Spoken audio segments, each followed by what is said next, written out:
Music has a unique ability to inspire thoughts and emotions, so it can be a great way to develop discussions in the classroom, giving your young learners a chance to express themselves and develop their oracy skills.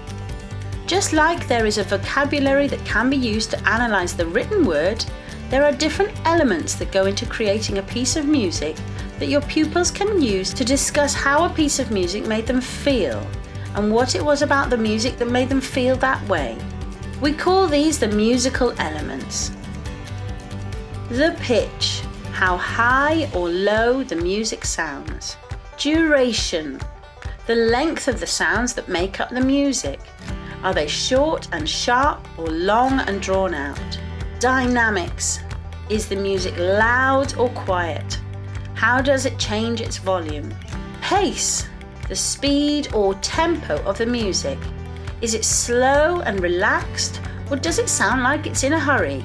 Timbre, the tone of the music. Is it twinkling or crashing?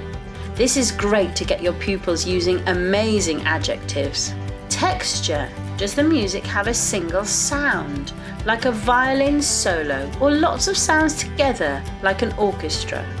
Structure, does the music fit into different sections, like a verse and a chorus? And silence, does the music use silent moments? A great activity can be to give your pupils a sheet with evocative pictures on it. You can then play them a piece of music and ask which picture it most makes them think of. Why do you think it was that one? In my head, it kind of felt like each time it went up, like a wave came up. The great thing here is that there are no right or wrong answers. What is important is that your pupils are able to explain the decision they have made. Music is a fantastic tool to develop imaginative discussions in any classroom.